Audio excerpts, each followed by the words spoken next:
Hanya 2 wilayah di Provinsi Lampung yang oranye, yang lain semuanya merah.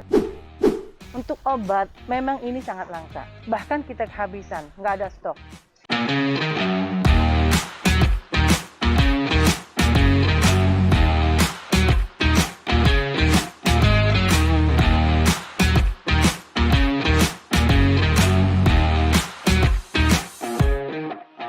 Assalamualaikum warahmatullahi wabarakatuh, pemirsa. Waalaikumsalam warahmatullahi wabarakatuh. Iya, pemirsa Rilis TV, kita berjumpa dalam Rilis Corner untuk episode kali ini. Dan saat ini saya bersama dengan Ibu Kepala Dinas Kesehatan Kabupaten Lampung Selatan. Nama lengkapnya Ibu Eka Riantinawati, SKM Mkes. Terima kasih Ibu. Beliau sibuk banget nih pemirsa sebenarnya. Jadi hari ini ada kegiatan di Natar, balik lagi ke Kalianda, setelah itu nanti mau balik lagi ke Natar. Kita culik sebentar. Dan kami sekarang berada di kebun edukasi. Ini kebun edukasi ini apa ya, Bu? Kebun edukasi ini yang semula adalah lahan tidur ya, Mbak. Oh, ini tidur, lahan oke. tidur, tadinya nggak terawat ya.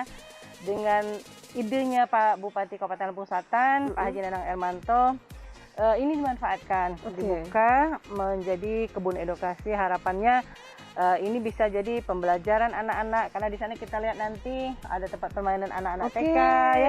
Iya. Nah, ini dibangun berdasarkan gotong royong semua OPD. Gimana gotong royong? Kita tidak menggunakan anggaran APBD. Oh, oke. Jadi masing-masing satker ya? Ya, gotong royong satker-satker yang ada di Kabupaten Lampung Selatan. Oke. Jadi ini buah-buah, banyak buah-buahan mungkin ya? Ya. Selain untuk edukasi ini, hiburan juga ditanam buah-buahan. Dan juga di sana ada toga. Harapan kita kan dengan toga ini kita juga memberi contoh kepada tim penggerak PKK. Iya. Kebetulan saya sendiri sebagai sekretaris PKK Kabupaten Lampung Selatan juga. Artinya memberikan contoh kepada kecamatan dan desa agar bisa memanfaatkan lahan pekarangannya yang ada di obat-obatan ya. Iya, betul. Selain obat-obatan keluarga, juga meningkatkan pendapatan keluarga. Misalnya kalau ada kolam ikan, kalau mereka bisa jual ya. Kalau misalnya ada tanaman sayuran juga, selain untuk konsumsi sendiri mereka bisa jual. Apalagi di masa pandemi ini. Betul. Harus kreatif ya. Ya, harus kreatif, betul Mbak. Iya. Jadi Ibu, sebenarnya kami lebih ingin juga tahu selain tentang bagaimana kebun edukasi ini per hari ini ya, itu di Lampung Selatan itu masuk di zona merah. Kita sudah 4 hari ya Mbak ya. Lampung Selatan ini berubah jadi zona merah. Zona merah. Untuk Lampung sendiri dari 15 kabupaten kota hanya 2 yang oranye. Iya, ya? betul. Itu Kanan dengan Mesuji. Dan Lampung Selatan itu untuk kali pertama ini zona merah. Kita dulu pernah zona merah, ya? tapi turun ke zona kuning, zona oranye. Nah sekarang karena memang kasus ini sangat meningkat ya, di mana kita lihat bukan hanya di Lampung Selatan, di provinsi lain pun memang kondisi saat ini sedang meningkat kasus COVID-19 ini. Kita sejak 4 hari yang lalu naik jadi zona merah. Zona merah. Wah, jadi bagaimana nih optimalisasi untuk penanganan COVID di Lampung Selatan ini bagaimana, Bu? Semenjak Lampung Selatan dinyatakan zona merah, dari awal ya, dengan adanya PPKM Mikro, Menteri Dalam Negeri sudah mengeluarkan beberapa kali instruksi. Nah, untuk Kabupaten Lampung Selatan sendiri, Pak Bupati sudah mengeluarkan instruksi. Yang pertama itu instruksi nomor 1 tahun 2021 itu berlaku 20 sampai 3 Mei 2021. Sudah 8 kali instruksi ini keluar, kita mengikuti instruksi dari Menteri Dalam Negeri ya. Nah, kemarin juga yang terakhir dikeluarkan instruksi nomor 8 tahun 2021 itu mulai tanggal 27 Juli sampai dengan 8 Agustus, sama dengan apa yang dilaksanakan di Kementerian Dalam Negeri. Iya. Terus gini Bu, ini kan bukan sesuatu yang mudah bagi Ibu selaku Kepala Dinas Kesehatan penanganan COVID ini beserta dengan pemerintah yang pasti. Untuk penanganannya sendiri Bu, seperti kayak vaksin gitu-gitu udah seperti apa ya, sejauh mana Bu? Ya. Untuk vaksinasi di Kabupaten Lampung Selatan sendiri, kita mempunyai target ya. Sasaran kita di Kabupaten Lampung Selatan itu sebanyak 697.899. Di mana pada saat ini baru hanya 65.350 atau 8,8% yang divaksinasi. Jadi masih jauh, Mbak. Masih minim sekali ya? Masih minim sekali ya. Jadi kami juga mengharapkan kalau awal-awal pemerintah memprioritaskan vaksinasi ini untuk Jawa Bali. Iya.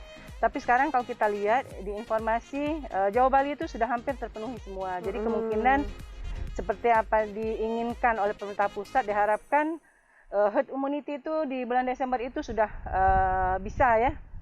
Jadi harapan kami juga yang akan datang ini kita minta diprioritaskan kembali gitu setelah Jawa Bali terpenuhi. Dan itu prioritasnya kemana dulu? Karena dia datangnya kan tidak langsung banyak ya Bu ya. Jadi prioritasnya pemilihannya seperti apa tuh? Kalau kita vaksin itu kan kita mendapatkan dari Kementerian Kesehatan melalui Provinsi Lampung.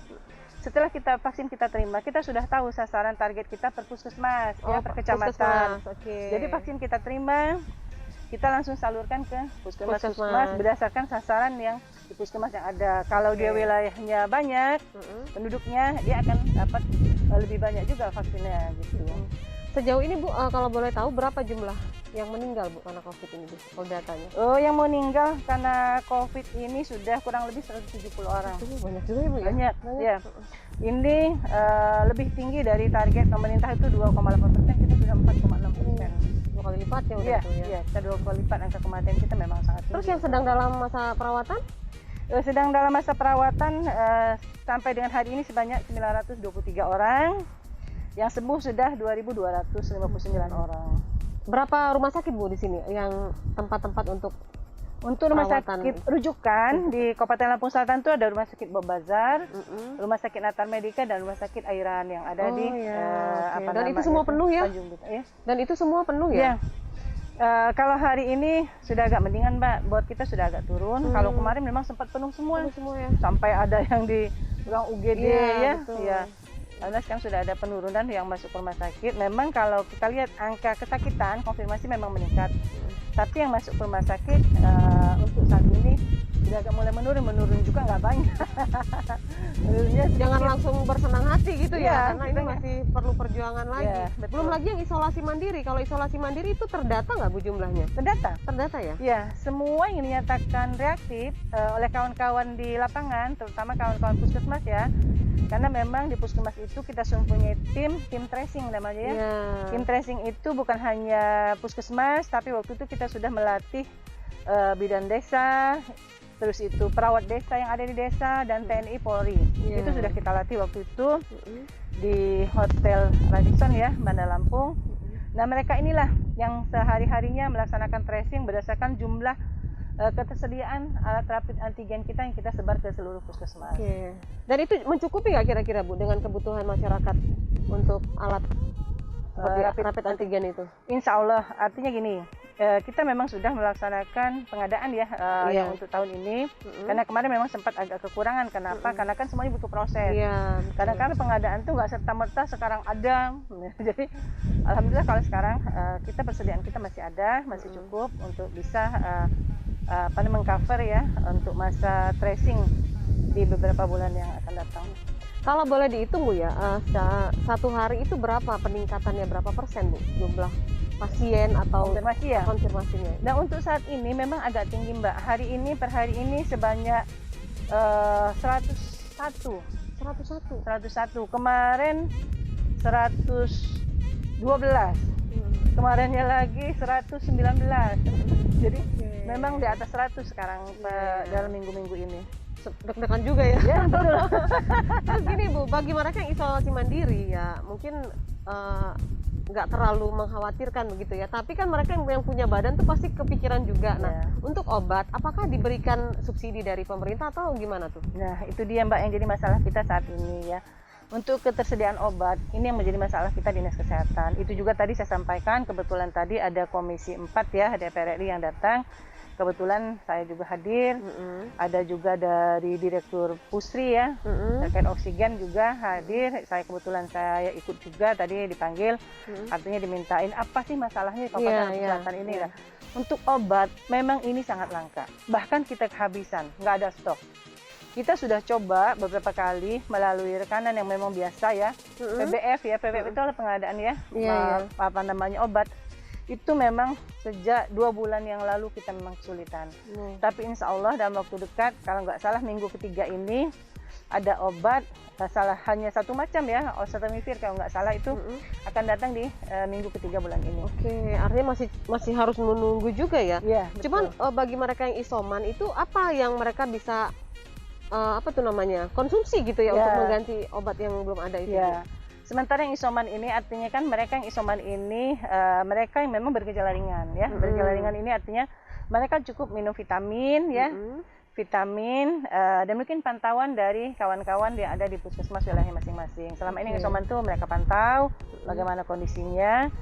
Kita pastikan artinya gejala yang isoman ini adalah yang bergejala ringan. Oke, baik Bu, di penghujung obrolan kita, apa yang ingin Ibu sampaikan Bu, terutama kepada masyarakat yang sedang isoman, terlebih yang sehat nih, jangan sampai mereka juga masuk dalam golongan yang terkena itu dampak pandemi. Ya, harapan saya ya kepada masyarakat di Kabupaten Lampung Selatan ini, ayo sama-sama kita tingkatkan 5M ya. Artinya jangan kendor, tetap memakai masker, menjaga jarak dan rajin mencuci tangan dan juga menggunakan hand sanitizer. Menghindari kerumunan dan mengurangi mobilitas. Karena kalau kita lihat sekarang, kalau memang hajatan ini yang sulit, Mbak, yang sulit nggak bisa dicegah. Nah itulah. Jadi harapan kami, walaupun ada hajatan ya, tolong masyarakat bisa memilah lah ya. Jangan sampai dengan hajatan kita akan mencelakakan orang lain, ya. Karena ini terus terang virus ini kan nggak kelihatan, Mbak. Jadi kita nggak tahu. Bisa diduga ada di mana ya. Apakah si A terpapar atau tidak? Nah itu jadi ya harapan kami itulah. Kami minta kepada masyarakat tetap melaksanakan 5M plus 1 vaksinasi, karena salah satu anjuran pemerintah untuk menurunkan angka COVID-19 ini adalah melalui vaksinasi. COVID-19. Dan bagi masyarakat yang belum sempat vaksin, ini nggak usah panik ya, akan ada waktunya nanti gilirannya. Untuk masyarakat yang belum vaksin, tidak usah takut, tidak ada, insya Allah pemerintah akan mencukupi ya, karena memang kemarin kita terkendala. Di awal itu memang pemenuhan Jawa Bali, karena memang kalau kita lihat Jawa Bali itulah penopang terbesar dari Indonesia ya. Jadi insya Allah Jawa Bali sudah terpenuhi, ini akan dipenuhi di luar Jawa Bali. Insya Allah. Tapi jadi rebut-rebutan juga sebenarnya Bu ya? Ya betul. Aduh ya, sama-sama kita berdoa semoga semuanya bisa terpenuhi, karena tidak hanya Lampung Selatan seperti yang Ibu sampaikan tadi, ada hanya dua wilayah di Provinsi Lampung yang oranye, yang lain semuanya merah. Ya kan? Artinya semua berebut juga untuk mendapatkan itu. Tapi mudah-mudahan lah ini bisa menjadi harapan yang baik untuk masyarakat yang butuh vaksin, sampai antri-antri kan. Nah itu malah jadi menimbulkan kerumunan akhirnya Bu. Makanya sekarang Mbak, kita bagi vaksin itu kan kita sudah bagi per puskesmas. Jadi puskesmas nanti akan membagi desa. Jadi bekerja sama dengan camat, artinya ada pengelompokan. Misalnya jam 1 sampai jam 2 misalnya desa A. Misalnya jam 9 sampai jam 10 desa B gitu. Jadi tidak ada kerumunan. Jadi harapan kami dengan masyarakat sabar. Insya Allah kita semua bisa terhindar dari COVID-19 segera berlalu. Tetap lakukan 5M 1 plus vaksinasi ya. Tetap semangat, jaga kesehatan. Ibu terima kasih ya waktunya Bu. Sama-sama Mbak. Ya baik pemirsa Rilis TV, demikian tadi obrolan saya dengan Ibu Kepala Dinas Kesehatan Kabupaten Lampung Selatan. Karena beliau juga setelah ini mau langsung lagi melanjutkan kegiatan mendampingi Bapak Bupati kembali ke Natar ya. Jadi kita tidak punya waktu yang cukup lama, tapi mudah-mudahan ini bisa sedikit memberikan gambaran kepada kita semua bagaimana kondisi terakhir dari kondisi situasi pandemi yang terdampak di Kabupaten Lampung Selatan. Seperti itu gambarannya, mungkin mirip-mirip dengan daerah lain di Provinsi Lampung. Mudah-mudahan masalah-masalah dan kendala-kendala yang disampaikan tadi bisa teratasi segera. Terima kasih atas kebersamaannya. Saya Novi Balga beserta seluruh kru yang bertugas undur diri. Sampai jumpa. Wassalamualaikum warahmatullahi wabarakatuh. Terima kasih Ibu. Ya, sama-sama Mbak.